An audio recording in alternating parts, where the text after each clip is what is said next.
utilizing it, the limit has got exhausted immediately within minutes. The limit is approximately $10 for everybody. It is an individual limit, not the organization-wide limit, but the limit got exhausted immediately. Why it has happened is because somehow we have exposed the things which should not have exposed with Claude. So the way we have utilized Claude is like exposing the entire source code folder, along with the database, along with the media files, and almost everything which is there, even if it is the data dump, credentials, environment files, or anything, right? So to avoid that, how to utilize Claude Code, this session is about that. Um, we'll look into each steps, what needs to be done and what is not required to be done when utilizing Claude Code. So if many of you I know, they don't have access to Claude Code license, but if you want, you can apply with the IT team. And after getting the approval from your manager, the project in which you are working upon, based on that, you can get the license approved. I'll share the presentation and then I'll walk you through with that.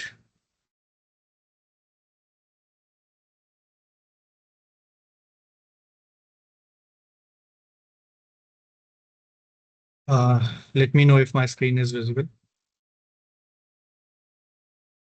Yes, it is visible. Okay, okay. So this is for maintaining a WordPress site or doing any task related to WordPress using Claude Code. Okay. So the first thing is what all things we can do utilizing the Claude Code access. So this is for updating anything with related to the themes, uh, doing the page or content edits. These are not the textual content which we are updating. With that, we can do with the help of admin panel. But let's say if we need to modify something in the page, we need to add some module, we need to add some block. So that kind of edits. If we are required to create a new plugin from scratch or maintaining existing plugins, and if we are developing child themes, fresh child themes, which we need to do while we are working on any new project, right? If we get new designs, we need to work on those child themes. And this also applies to like if you can you have to do direct read write action on any WordPress installation, which is there on either on your local or staging site. This is not supposed to be done on production or live environment. Okay. So we need to take care of that. Second thing is what we usually do is whatever admin access we get uh, on the staging site, we directly start utilizing that admin access and start working on that. So that practice needs to be changed. What we need to do is we need to create our own user. So your own, which is there on your own email ID, right? So that we can at least track who is accessing the platform. It is a common admin user with the admin name, or it is your username and email to which we are assigning the token. Okay. So you should get an admin role uh, for your email ID so that you have a separate access of the admin panel. So how that can be done is, let me reshare it. Uh, Let me reshare another window.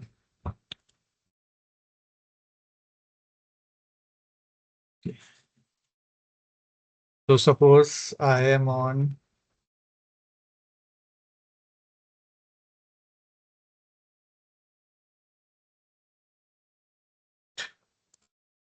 I'm on the WordPress admin panel. Okay. So if I go to my profile, if I click on edit profile, I'll see the screen, my profile screen. Okay. So here, if you can see, if you scroll down, you see there is application passwords. Okay. So what you can do is you can create an application password here. What it will do is it will provide you access, an access key, which works through REST APIs. Okay. So let's say if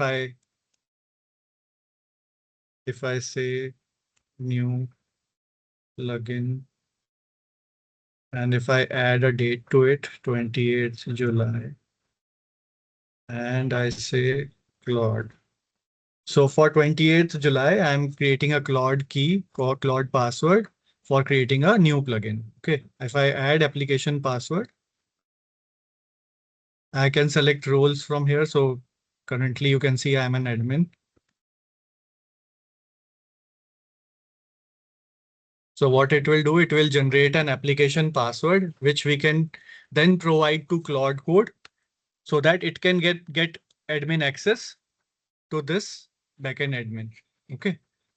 To this site. So from here, you can see this password is generated. Okay. So what we can do is we can copy this password. Its name is this new plugin 28 July Claude.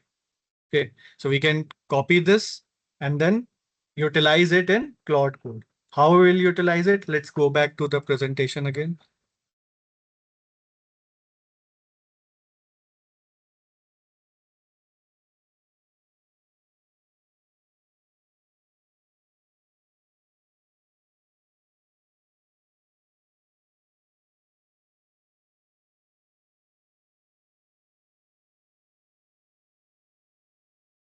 Can you see the presentation?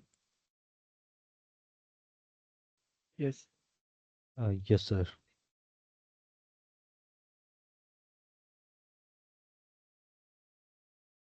Okay. So we have got the application password from there. So these are the same steps. Um, how we can get the application password.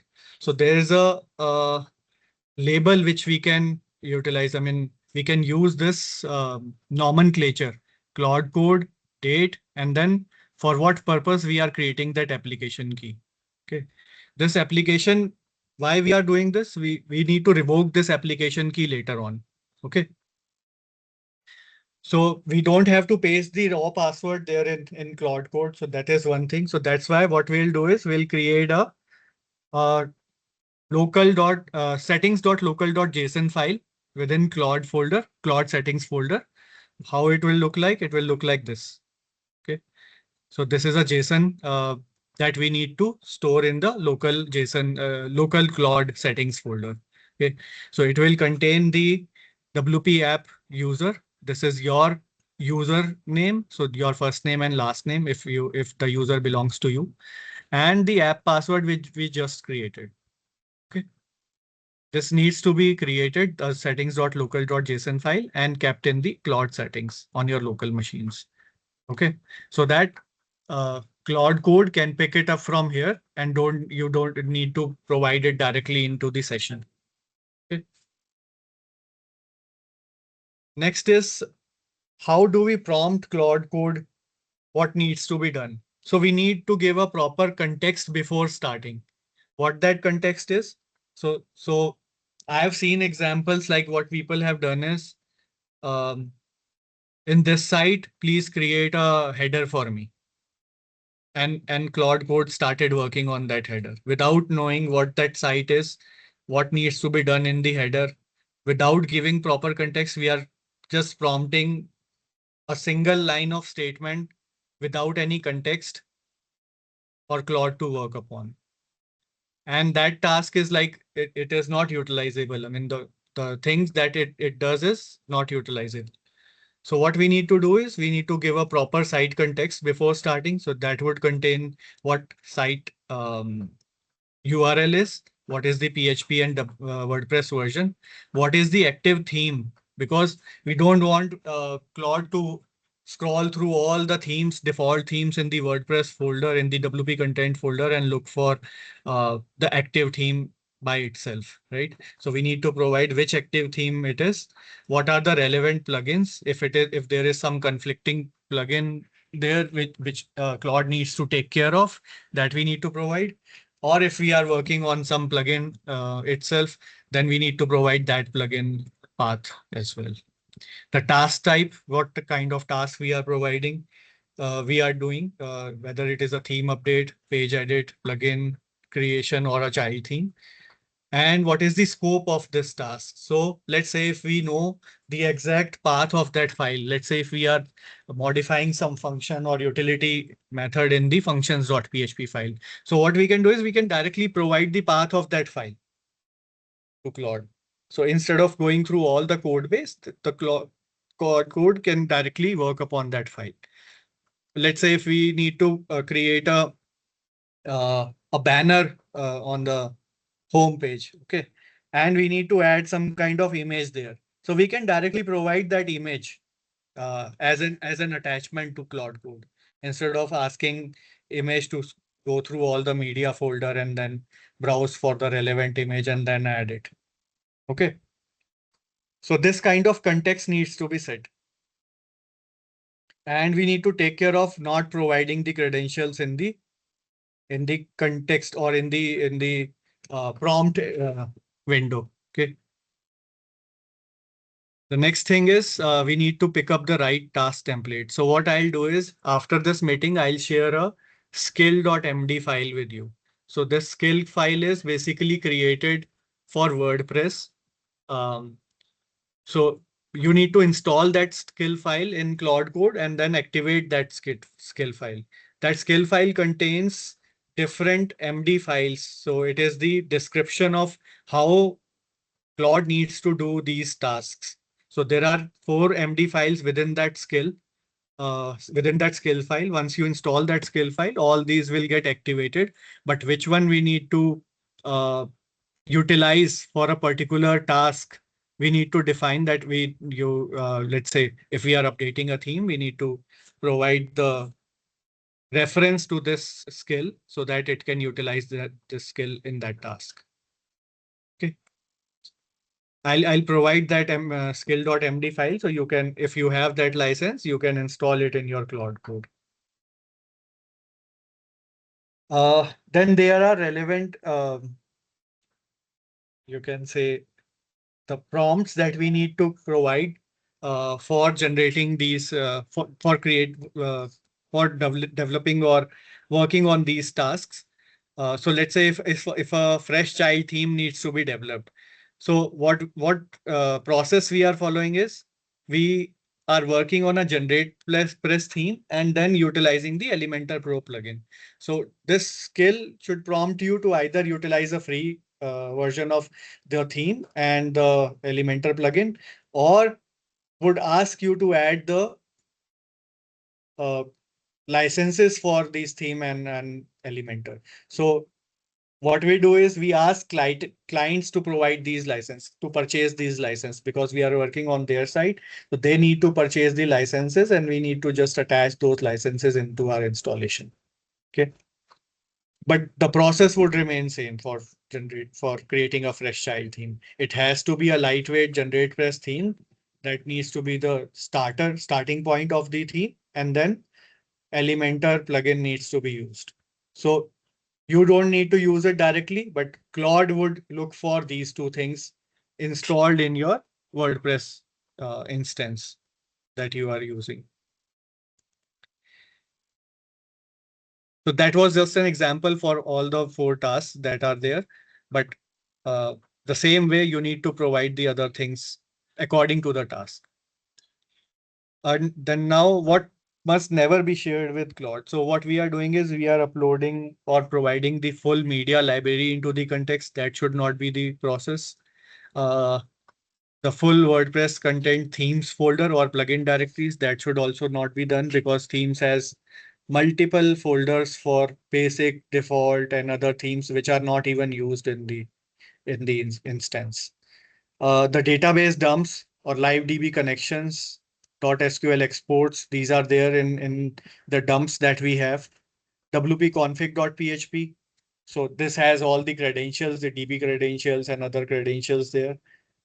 Um, Full Git history. So I know in many of the projects, we are not even utilizing Git, right? So, but what we need to change that practice. We need to utilize Git and at least the content folder and plugins. Those needs to go into the Git wherever we are doing any custom kind of code.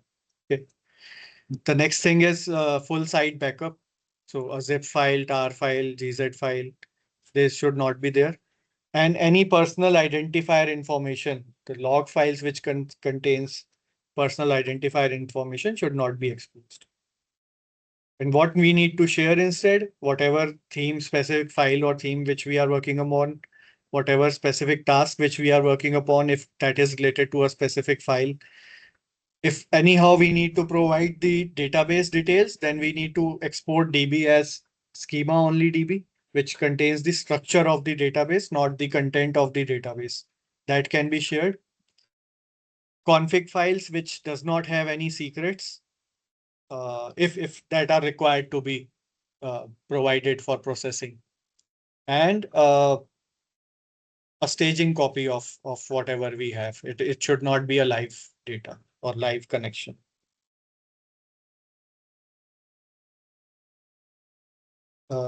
Next is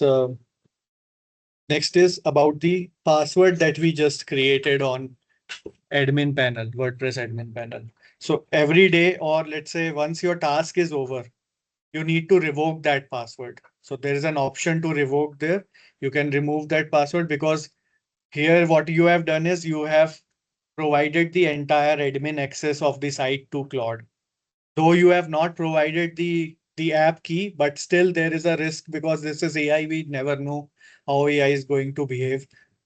That can be read into the session. So it is the best practice to at least revoke the password every day. So that's why we are keeping a date along with the key name so that we know that when we have created this key, right? So every day when we are going to home, we are closing the task, we need to revoke the password. There are some additional guardrails like what can be done, what should not be done. So it is like you always have to work either on your local or on the staging environment. No need to work directly on production. No need to provide the application key or generate application key of the production environment. You need to take a backup of that file on which you can take. I mean, you should have the um, let's say rollback path. What if the task is done wrong, right? So you should have the backup of that file and the database before starting to work on this. Uh, as I said, the theme and the plugin, they should be committed into Git. We need to make a practice of putting all the things into Git so that we are not uh, losing the history of changes that are going through. Okay. The next is least privilege. So as I mentioned, we need to provide the admin access, but there are tasks which do not need admin access. I mean, the API, we can create roles into the APIs to only provide the editor access or any other lower access. That is like optional. I mean, if we need to provide admin access, that is fine, but this is optional kind of thing that if our task can be done through an editor role or a lower role, which is lower to the administrator, that can be done. Once this task is done, we need to do a human review. Like we cannot blindly trust what AI has done. So that is one thing. You can do the code review and you just reviewing the task on the page. That is not enough. You also need to at least check once what Claude has written into the code. And the last thing is no secrets in the prompt. So you do not need to provide any credentials into the prompts directly. If there has to be any credential that needs to be provided, it needs to go through the um, local settings JSON file, like we provided the app password. Okay. Now, how to use the WordPress maintenance Claude skill? It is easy. I'll provide you the MD file, the skill.md file. You just need to go to your profile into the Claude code and import the skill there. You can import the skill there.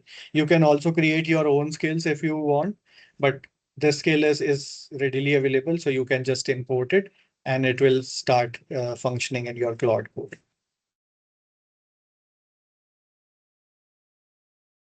So things to remember out of this session, always use the name user. That means you need to create your own user. You cannot use a common admin user at all. Okay. For any project, for any site that you are working upon. Second is you need to provide the credentials in settings.local.json file. do not provide the credentials directly into the prompt. You need to provide the site context before any task that you are doing. Uh, Never share the uploads or full theme plugin folder. So you do not need to provide all the bulk information or the data that you have on your local or directory. So that's why we are going through this application password route so that it can trigger anything that it requires through API calls so that it is not loading everything in the memory and utilizing eating up all tokens. And the last one is revoking the application password every day. So you need to revoke the application password every day. Okay. So this was all in the session. Any questions from anyone?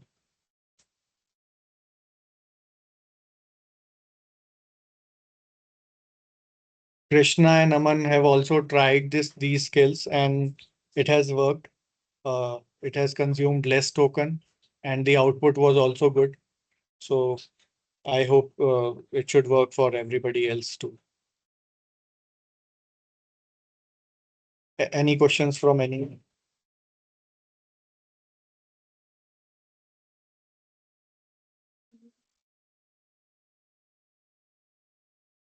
No, sir. All, yeah. No, sir. Okay. Okay. All right. I'll share this presentation and the documentation and the skill with you all, and you can utilize it as per your convenience. Okay. All right then. Thank you. Thank you, sir. Thank you so much. Thank you. Thank you, sir. Thank you, sir. Thank you, sir. Thank you, sir.